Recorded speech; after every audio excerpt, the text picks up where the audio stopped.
Outlook पर चर्चा करने के लिए हमारे साथ कंप्लीट सर्कल के मैनेजिंग पार्टनर और सीईओ गुरमीत चड्ढा जुड़े हैं। उनसे समझते हैं कि 2025 के लिए गुरमीत किन थीम्स पर फोकस कर रहे हैं। Gurmeet, good morning. आपने भी आज सुबह वही रिस्क लिया जो मैंने लिया था। वो क्रिकेट मैच पर वो जो पोस्ट डाला, आई एम श्योर वो पीआर एजेंसीज पूरी आ गई होंगी उसके रिस्पॉन्स में। कुछ है क्या अब तक कुछ जब आपकी अपने मार्केट पे फोकस करो, क्यों क्रिकेट में आ रहे हो? नहीं, नहीं आते हैं अब अनुज। और पर ठीक है, हम भारतीय क्रिकेट के फैन हैं, हम किसी इंडिविजुअल के बिल्कुल। फैन नहीं है। और हाँ। ब्रॉडर इंटरेस्ट के लिए जो लगता है, और कई बार पैशन में हम दिख भी देते हैं। शायद हमारी हम्म, नॉलेज उतनी नहीं होगी और फील्ड पे खेलना एक अलग बात है, बट ये हम्म, यही क्रिकेट का एक है। जब हम तारीफ भी करते हैं अनुज, जब अच्छा जाता बिल्कुल। है तो ये अर्निंग्स की तरह है। अच्छे आएंगे तो तारीफ करेंगे स्टॉक्स की, खराब हम्म, परफॉर्मेंस होगा तो क्रिटिसाइज करेंगे। बिल्कुल। देखिए, इस देश में 100 करोड़ क्रिकेट एक्सपर्ट्स हैं, ध्यान रखिएगा। तो खैर एनी भाई, अब हमारे ब्रेड एंड बटर पर आते हैं। मार्केट्स, गुरमीत, बहुत ज़्यादा वॉलेटिलिटी है पिछले कुछ दिनों में। आप कह सकते हैं कि शायद वॉल्यूम कम है, एफआई छुट्टी पर हैं, इसका एक इम्पैक्ट आ रहा हो। लेकिन अब स्ट्रैटेजी क्या रहेगी यहाँ से, और 2025 में हम कदम रखने जा रहे हैं। 2024 ठीक ठाक साल रहा, लास्ट क्वार्टर काफ़ी ख़राब था, लेकिन उसके बावजूद इंडेक्स पर करीब करीब 10% के रिटर्न्स आए, और कुछ सेक्टर्स ने तो 30 से 40% के रिटर्न्स भी दिए। तो 2025 को आप कैसे देख रहे हैं? अनुज, 2025 मुझे ऐसा लगता है 2 हाफ्स में रहेगा। पहला हाफ थोड़ा-सा वोलेटाइल रहने की उम्मीद है, और मैं पहले हाफ से फर्स्ट 6 मंथ नहीं बोल रहा हूँ, शुरू के 2-3 महीने बोल रहा हूँ। और सेकंड हाफ मुझे ऐसा लगता है थोड़ा-सा बेटर रहेगा। उसके 2 कारण आप देखिए। अभी यूएस एक जो बड़ा कारण रहा, डॉलर इंडेक्स पिछले 3 महीने में 7% जंप किया है। और ट्रम्प का इलेक्शन उसका एक बहुत बड़ा कारण रहा है, और जियोपॉलिटिकल वोलेटिलिटी रही है। उसके अलावा बॉन्ड यील्ड भी हार्डन हुई है। प्लस यूएस में 600-700 बिलियन डॉलर के इन्फ्लोज आए, वर्ल्ड ओवर आउटफ्लोज हुए, यूएस में इन्फ्लोज आए। लेकिन अगर पिछला हफ्ता देखेंगे तो यूएस इक्विटी मार्केट से 35 बिलियन के आउटफ्लो शुरू हो गए, क्योंकि अब वहां भी मार्केट, यूएस का मार्केट कैप 70% से ऊपर है वर्ल्ड मार्केट कैप का, जो मुझे लगता है सस्टेनेबल नहीं है। वहां पे स्टैगफ्लेशन देखने को मिल सकता है, क्योंकि इन्फ्लेशन वापस से बढ़ रही है, ग्रोथ उतना तेजी से आ नहीं रहा है। तो कहीं ना कहीं थोड़ा सा reality check, mean reversion US markets में होगा। वो होते होते थोड़ा समय लगेगा। ट्रम्प साहब चार्ज लेंगे 20 तारीख को।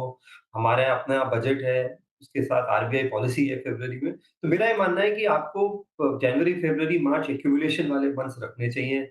जो अच्छे आइडियाज़ पे आपका कन्विक्शन स्ट्रांग है, उस पे आप इन्वेस्ट करिए, और स्टैगर्ड वे में इन्वेस्ट करिए। Second half of the year मुझे ऐसा लगता है, जो कि मैं बोल रहा हूँ कि अप्रैल ऑनवर्ड्स, या हो सकता है मार्च ऑनवर्ड्स भी, अगर बजट और पॉलिसी अच्छा हुई, बेहतर हो सकता है। तो थोड़ा-सा वॉलेटिलिटी आपको लेना पड़ेगा, और थोड़ा-सा मैं हमेशा बोलता आया हूँ, जो पिछले 2-3 साल बीटा ईयर रहे हैं, वो वैसा नहीं होगा। मेहनत करनी पड़ेगी रिटर्न बढ़ाने के लिए, और लेवल 2, लेवल 3 जाना पड़ेगा, सॉलिड रिसर्च करनी पड़ेगी पैसा बनाने की। सॉलिड रिसर्च करनी पड़ेगी पैसा बनाने के लिए। आज का टॉप गेनर है जेएसडब्ल्यू एनर्जी। ये रिन्यूएबल्स, आप सब इसमें एंट्री कर रहे हैं। इस स्पेस में आपका फोकस क्या होगा, टॉपिक्स क्या होंगी यहाँ पर? तो अनुज, हम इसको 2 तरीके से प्ले कर रहे हैं। एक तो जनरेशन, दूसरा ट्रांसमिशन। जनरेशन में हमारे पास टाटा पावर है, थोड़ा बहुत एक्सपोज़र हमारे पास एनटीपीसी और एनटीपीसी ग्रीन में भी था। उसके अलावा हम और भी, जैसे जेएसडब्ल्यू एनर्जी है, उसको भी हमारे हमारे रेफरेंस लिस्ट में है, हमने इन्वेस्टमेंट नहीं किया है वहाँ पे। और उसके बाद हमारा जो बड़ा फ़ोकस है, जहाँ हमने थोड़ा पोर्टफ़ोलियो ज़्यादा बड़ा बनाया है, वो ट्रांसमिशन स्पेस पे बनाया है। उसमें हमारे पास पावर ग्रिड है। हमने कुछ स्पेशलिस्ट ट्रांसफॉर्मर कंपनीज भी ऐड करी हैं, जो लोकोमोटिव्स को पावर करती हैं, खाली सिर्फ एनर्जी फोकस नहीं है, जैसे हिंद रेक्टिफायर है।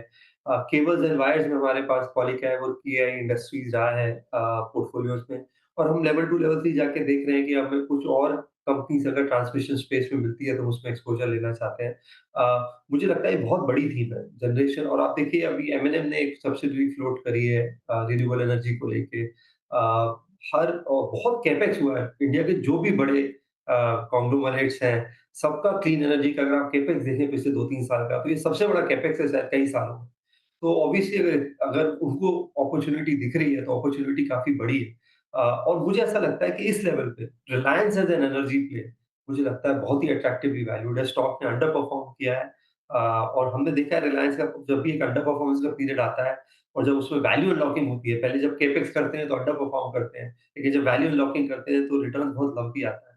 मुझे लगता है वो भी हम एक लार्ज कैप में एक और पोजीशन इसमें ऐड करना चाहेंगे। Okay Gurmeet, good morning. Virender बोल रहा हूँ। गुरमीत, बाजार ने एक अपने आप को इस वोलेटिलिटी में, अनिश्चितता में फार्मा की तरफ फोकस करना शुरू कर दिया है।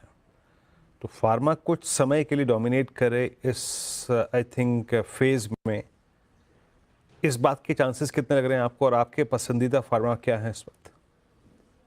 तो वीर जी, आपको याद होगा हमने फार्मा को 2-3 भाग में पोर्टफोलियो में प्ले करने की बात करी थी, क्योंकि मैं हमेशा बोलता हूँ फार्मा बहुत अंडर रिप्रेजेंटेड है इंडेक्स में। सिर्फ 5% वेटेज है, कि 10, 12, 13% होना चाहिए अगर आपका लंबा व्यू है मार्केट्स पे। तो एक तो ब्रांडेड फार्मा जिसे हम कहते हैं, जो प्रिस्क्रिप्शन बेस्ड है, जो जो एफएमसीजी की तरह सेल होता है। उसमें हमने मैनकाइंड फार्मा ऐड किया था, जब उन्होंने एक्विजिशन किया था, स्टॉक नीचे आया था।